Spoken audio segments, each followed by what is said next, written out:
باغ میدان میں خوارج کی ایک اور بزدلانہ کارروائی، احتجاجی شہریوں پر پہاڑیوں سے فائرنگ، 3 افراد شہید، 9 زخمی۔ مقامی شہری اپنے جائز مطالبات کے حق میں بریگیڈ ہیڈ کوارٹر کے سامنے پرامن احتجاج کر رہے تھے کہ خوارج نے موقع کا فائدہ اٹھاتے ہوئے اپنے روایتی بزدلی، مکاری اور فتنہ پروری کا مظاہرہ کیا۔ خوارج نے قریبی پہاڑوں سے احتجاجی عوام پر اندھادھند فائرنگ کی۔ عوامی جرگے نے فورسز سے مل کر خوارج کے خلاف اجتماعی مزاحمت کا اعلان کیا تھا۔ خوارج کو عوامی اتحاد کا یہ فیصلہ خطرہ محسوس ہوا۔ وزیراعظم کی پرامن شہریوں پر خوارج کی فائرنگ کی مذمت۔ وادی تیرہ میں خوارج کی فائرنگ سے شہریوں کی شہادت پر اظہار افسوس۔ شہباز شریف نے زخمیوں کو فوری طبی امداد فراہم کرنے کی ہدایت کی۔ انہوں نے اپنے بیان میں کہا کہ دہشت گردوں کے مکروہ عزائم ہمارے عزم کو متزلزل نہیں کر سکتے۔ دہشت گردوں اور دہشت گردی کو منطقی انجام تک پہنچا کر دم لیں گے۔ اربعین حسینی پر مقامات مقدسہ کی زیارات کے لیے جانے والے زائرین کے لیے مشکلات۔ زائرین کے زمینی راستے سے عراق اور ایران جانے پر پابندی۔ زائرین صرف ہوائی سفر کر پائیں گے۔ وفاقی وزیر داخلہ محسن نقوی نے ایکس پر اپنے پیغام میں کہا، فیصلہ وزارت خارجہ، وفاقی اور بلوچستان حکومت اور سیکیورٹی اداروں کی مشاورت سے کیا گیا۔ مشکل فیصلہ عوام کے تحفظ اور قومی سلامتی کے مفاد میں کیا۔ راولپنڈی میں خاتون سدرہ کے قتل میں تہلکہ خیز انکشاف۔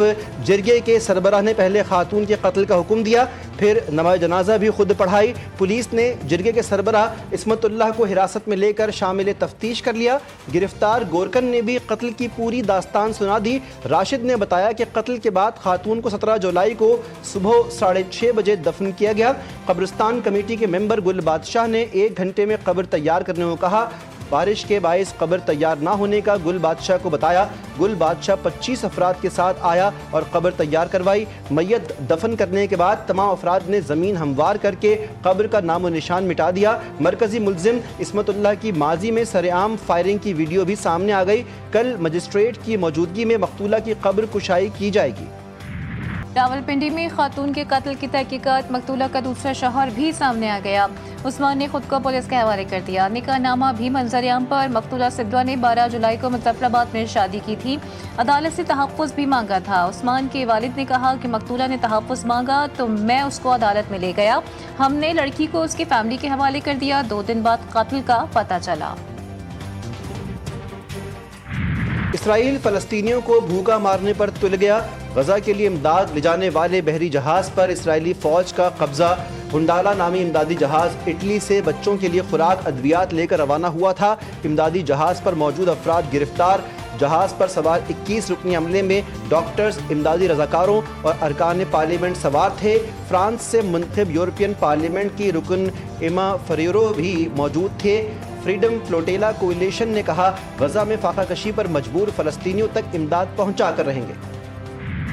اسرائیلی بحریہ کے پاس غیر قانونی ناکہ بندی کرنے کا کوئی قانونی جواز نہیں، صرف انسانی امداد لے کر جاتے ہیں۔ ہماری کشتی کو روکنے اور اس پر حملہ کرنے کا کوئی اختیار نہیں۔ جہاز میں سوار امریکی وکیل اور سماجی کارکن ہویدا عراف ڈٹ گئیں۔ کہا، ایک مرتبہ پھر مطالبہ کرتے ہیں کہ پیچھے ہٹ جاؤ۔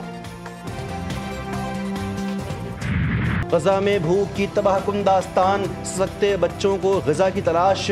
ننھے بچے بھوکے پیاسے دنیا سے جانے لگے۔ بھوک سے مزید 6 اموات۔ جاں بحق فلسطینیوں کی مجموعی تعداد 133 ہو گئی، 87 بچے بھی شامل۔ اسرائیلی حملوں سے باز نہ آئے۔ 24 گھنٹے کے دوران 88 فلسطینی شہید۔ اسرائیل کا المواسی، دیر البلح اور غزہ سٹی میں روزانہ صبح 10 سے رات 8 بجے تک جنگ بندی کے عارضی وقفے کا اعلان۔ غزہ جنگ بندی معاہدہ کسی بھی وقت ہو سکتا ہے۔ امریکی وزیر خارجہ مارکو روبیو کہتے ہیں کہ ٹرمپ کے خصوصی ایلچی سٹیو وٹکوف غزہ جنگ بندی معاہدے کے لیے مذاکرات پر کئی ہفتوں سے کام کر رہے ہیں۔ ہم پر امید ہے کہ اب کسی بھی دن غزہ جنگ بندی معاہدہ ہو جائے گا۔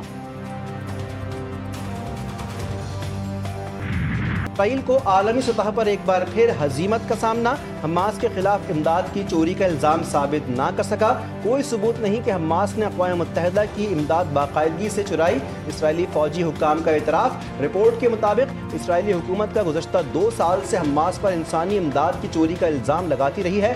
ڈاکٹرز کا کہنا ہے کہ غزہ میں بھوک کے باعث یومیہ اموات ہو رہی ہیں۔